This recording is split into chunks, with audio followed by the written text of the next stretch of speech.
Man, that Peacemaker episode was dark. This was one of the darkest episodes of the Peacemaker, considering the show, for the first half was super lighthearted and a lot of fun. And I'm not saying it's not fun, it's still fun, but you can tell we're close to the end because, man, this thing got dark. So the episode was called Stop Dragging My Heart Around, and it's the second to last episode of this season. A lot of this episode, one main storyline with the episode was the butterflies pretty much in a way shutting down, not maybe not entirely, but their dominance is coming and their plan is forming. Clemson was killed in this episode. That was surprising, and that wasn't the only character killed, which leads me to my next point, which is that the episode primarily focused around Christopher and his memories of his brother and how his dad was involved, and it really took a big focus on the White Dragon versus the Peacemaker. White Dragon was out there with his, wannabe KKK goons trying to chase after Peacemaker and his friends. And first of all, White Dragon was kind of a badass for a lot of this as far as his, fighting ability goes. For an old man, he was tough. But, there was some bookending here because the episode started with a flashback of what actually happened to Chris and his brother and how they were just kind of chilling, and then they basically were made to fight each other, and that's what led to his brother being killed. And it's very tragic and very serious, and it's still kind of traumatizing Peacemaker to this day. And that would of course lead to the big standoff between him and White Dragon, where White Dragon tries to kill him. I mean, White Dragon kind of started it first, and so when Peacemaker points the gun at him and he's shaking his hand, great acting by John Cena there. I'm over here thinking, okay, well, this is going to be the moment where, maybe they come to their senses. But at the same time, that's very much like you've been watching a lot of movies type of thing. Like that's me saying, okay, that's what usually would happen. But as you know, this show is a lot of this show. It subverts expectations in a good way, and it definitely does what you don't expect, but in some ways it actually makes more sense. It was directed by Brad Anderson. That's the same guy who directed The Machinist in 2004 and a few other movies. So he's got some credentials, right? James Gunn wrote it. And I think he was pretty good for this episode because it was very dark. Having Chris ultimately shooting Augie in the head, his own father, and killing him, I was not expecting that. Now, I'm not saying I was expecting him to be redeemed. I thought maybe he'd get locked up or something, put back in prison.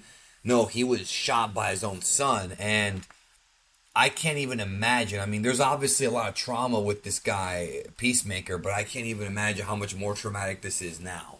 I mean, that was just wild. I was not expecting that.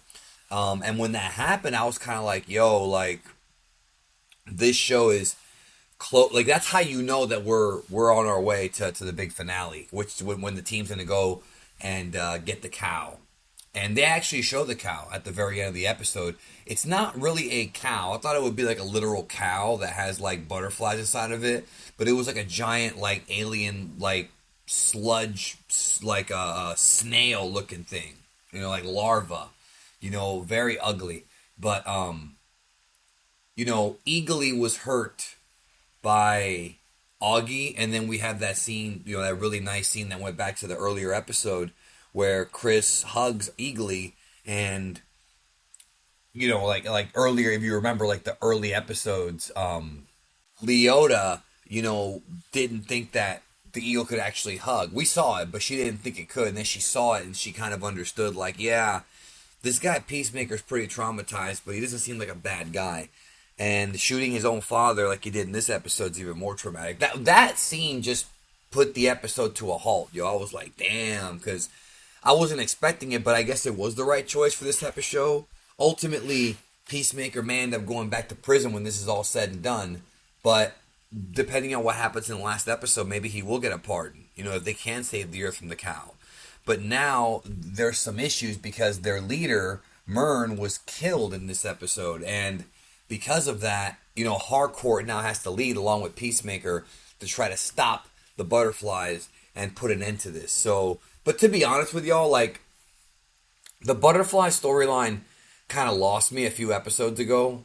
It's not that I don't like it, it's just not as interesting as it was a few episodes ago. And really, what I was really into was the White Dragon and that story. But now that that's been wrapped up, all that's left is the butterfly. So going into season 2, should the show get renewed for season 2, I didn't hear that it was. And if it was, I didn't hear about it. But I'm thinking it's going to be a new enemy, a new villain, and a new storyline. But man, I don't know. This storyline with Peacemaker and his dad and that backstory was really, really, really dark and really deep. And I do like that character. I mean, Robert Patrick, he's a great actor. I don't have to say that. And he's awesome in this show. And I'm not saying that I like the character as far as I agree with him, because I'm definitely not racist. I'm actually part black. But I like that we have a character like that in this show. Like an actual character who's that much of just an archaic Jurassic mentality that dude had. And to have him in the show and be the main character's father, that was a great choice by James Gunn, dude. That was a great choice by him. Great idea. That wasn't how it was in the comics. White Dragon was not the father of Peacemaker, but James Gunn insisted even before Suicide Squad happened. It's like, okay, well, why? Well, now we know why. It does breed a better storyline. The last episode, It's Coward Never, is going to be directed and written by James Gunn, comes out next week. I look forward to seeing it. Will it be better than the finale for Boba Fett? Well, my audio messed up on that, and I apologize for that. I have no idea what happened there. I recorded like a 12-minute. They only 10 minutes got on there, but I'm doing my Boba Fett season review tomorrow, so look forward to that here on World of Geekdom. If you're new, subscribe. Thank you for watching as always. Have a great one, and I'm going to talk to y'all next time.